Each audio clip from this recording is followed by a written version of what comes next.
Salam sejahtera untuk kita sekalian, Sobat Pengikut Kristus 2905. Kali ini, kita akan membahas tentang kisah hidup Santo Andreas Rasul dan Santo Yakobus anak Zebedeus. Yang pertama, Santo Andreas Rasul. Santo Andreas adalah salah satu Rasul Yesus Kristus yang pertama. Namanya disebut 13 kali dalam bagian Perjanjian Baru di Alkitab. Dalam agama Katolik, namanya masuk ke dalam Orang Kudus dan peringatan akan dirinya dirayakan setiap tanggal 30 November. Simbol kerasulan Andreas adalah salib yang menyerupai huruf X.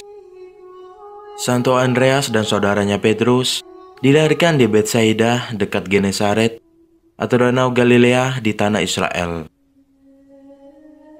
Andreas dicatat dalam Injil Yohanes sebagai murid Yohanes Pembaptis yang mengajak masyarakat sekitarnya untuk bertobat dan dibaptis di Sungai Yordan. Suatu hari datang seorang muda dari Nazaret yang kemudian dibaptis oleh Yohanes Pembaptis. Lalu Yohanes Pembaptis mengumpulkan para pengikutnya dan berkata, "Lihatlah anak domba Allah yang menghapus dosa dunia. Dialah yang kumaksud ketika kukatakan, kemudian daripadaku akan datang seorang yang telah mendahului aku, sebab dia telah ada sebelum aku. Dan aku sendiri pun mula-mula tidak mengenal dia. Tetapi untuk itulah aku datang dan membaptis dengan air, supaya ia dinyatakan kepada Israel. Aku telah melihat roh turun dari langit seperti merpati, dan ia tinggal di atasnya, dan aku pun tidak mengenalnya. Tetapi dia yang mengutus aku untuk membaptis dengan air, telah berfirman kepadaku, jikalau engkau melihat roh itu turun ke atas seorang, dan tinggal di atasnya, dialah itu yang akan membaptis dengan Roh Kudus. Dan aku telah melihatnya, dan memberi kesaksian, ya, inilah anak Allah." Esok harinya, Andreas dan Yohanes berdiri di dekat Yohanes Pembaptis. Ketika Yesus lewat, Yohanes Pembaptis menunjuk kepada Yesus dan berkata, "Lihatlah anak domba Allah." Andreas dan Yohanes mendengar perkataan Yohanes Pembaptis, kemudian segera pergi mengikuti Yesus. Tetapi Yesus menoleh ke belakang. Ia melihat bahwa mereka mengikuti dia, lalu berkata kepada mereka, "Apakah yang kamu cari?" Kata mereka kepadanya, "Rabi, di manakah engkau tinggal?" Yesus berkata kepada mereka, "Marilah, dan kamu akan melihatnya." Mereka pun datang dan melihat di mana ia tinggal. Dan hari itu, mereka tinggal bersama-sama dengan dia. Waktu itu kira-kira pukul 4. Segera setelah pulang dari pertemuan pertamanya dengan Yesus, Andreas mula-mula bertemu dengan Simon, dan ia berkata kepadanya, "Kami telah menemukan Mesias." Ia membawanya kepada Yesus. Yesus memandang dia dan berkata, "Engkau Simon anak Yohanes. Engkau akan dinamakan Kefas, yang artinya Petrus." Kemudian ketika sudah kembali ke Galilea dan melakukan pekerjaan sebagai penjala ikan bersama Simon Petrus di Danau Galilea, Yesus menghampiri mereka dan berkata kepada mereka, "Mari, ikutlah aku, dan kamu akan kujadikan penjala manusia." Maka mereka pun segera meninggalkan jalannya dan mengikuti dia. Andreas dipilih Yesus menjadi salah seorang dari 12 rasulnya yang utama. Seperti yang dicatat di semua Injil dan kisah para rasul, Andreas selalu mengikuti Yesus dalam perjalanannya. Dalam peristiwa mujizat pemberian makan lebih dari 5.000 orang, Andreas mempunyai peranan dalam memperkenalkan anak yang membawa 5 roti jelai dan 2 ikan kepada Yesus dengan kata-kata, "Di sini ada seorang anak yang mempunyai 5 roti jelai dan 2 ikan. Tetapi apakah artinya itu untuk orang sebanyak ini?" Beberapa hari sebelum Paskah Yahudi, pada saat Yesus tiba di Yerusalem sebelum ia disalibkan, ada orang-orang Yunani yang turut merayakan hari raya itu yang ingin bertemu Yesus. Orang-orang itu pergi kepada Filipus yang berasal dari Betsaida di Galilea, lalu berkata kepadanya, "Tuan, kami ingin bertemu dengan Yesus." Filipus pergi memberitahukannya kepada Andreas, lalu Andreas dan Filipus menyampaikannya pada Yesus. Ketika Yesus duduk di atas Bukit Zaitun, berhadapan dengan Bait Allah, Petrus, Yakobus, Yohanes, dan Andreas bertanya sendirian kepadanya, "Katakanlah kepada kami, bila manakah itu akan terjadi, dan apakah tandanya kalau semuanya itu akan sampai kepada kesudahannya?" Kemudian Yesus mulai menjelaskan mengenai tanda-tanda akhir zaman.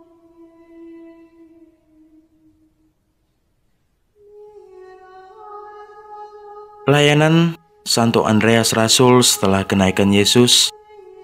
Setelah Yesus meninggalkan mereka ke surga dan turunnya Roh Kudus 10 hari kemudian, Andreas melayani di Yerusalem bersama murid-murid yang lain. Menurut tradisi yang disampaikan para tokoh gereja mula-mula, Andreas kemudian mengabarkan Injil sampai ke Rusia dan Yunani. Akhir hidup dari Santo Andreas Rasul. Pada abad pertama Masehi, di tempat terakhir kerasulannya di daerah Patras, Santo Andreas Rasul mati disalibkan di atas salib yang berbentuk X, yang akhirnya menjadi simbol dirinya. Untuk memperingati Santo Andreas Rasul, umat Katolik merayakan setiap tanggal 30 November.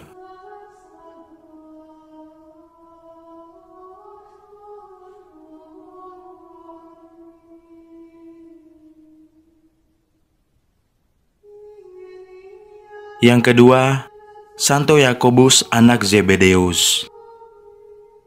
Santo Yakobus anak Zebedeus adalah salah satu dari ke-12 Rasul Yesus. Ia adalah putra dari Zebedeus dan Salom. Ia juga merupakan saudara dari Yohanes. Disebut juga Yakobus tua atau Yakobus besar. Untuk membedakannya dengan rasul lainnya yakni Yakobus anak Alfeus. Yakobus tercatat bersama-sama Petrus dan Yohanes sebagai 3 murid yang paling dekat dengan Yesus Kristus.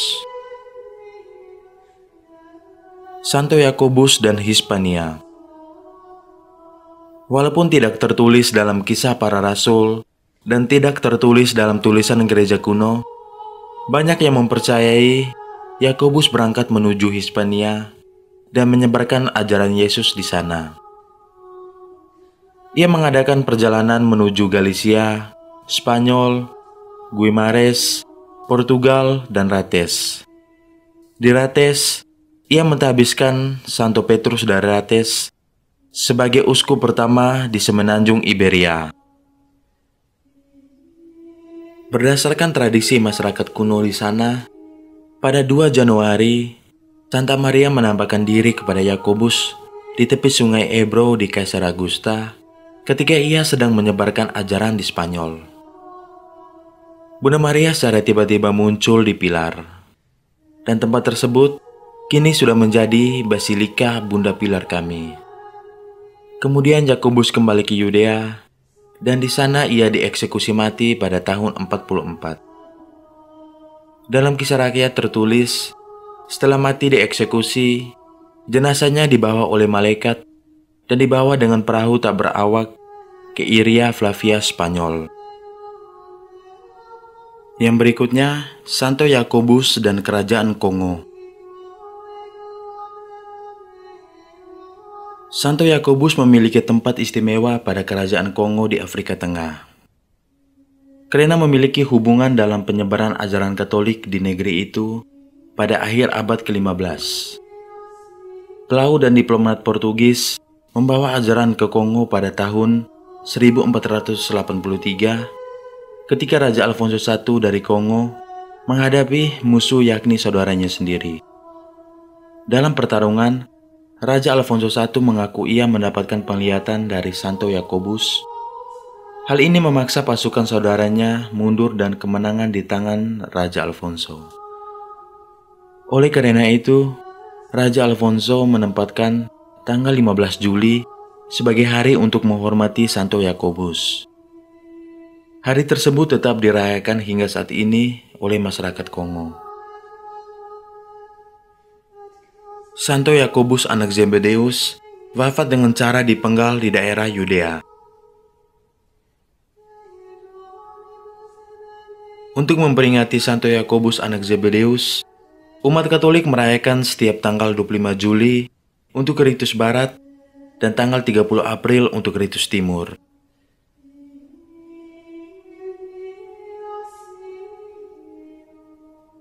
Demikian perjalanan singkat dari kisah kerasulan Santo Andreas dan Santo Yakobus anak Zebedeus. Terima kasih untuk kita sekalian, Sobat Pengikut Kristus 2905. Semoga kisah hidup dari para rasul dapat kita pedomani dalam kehidupan kita sehari-hari.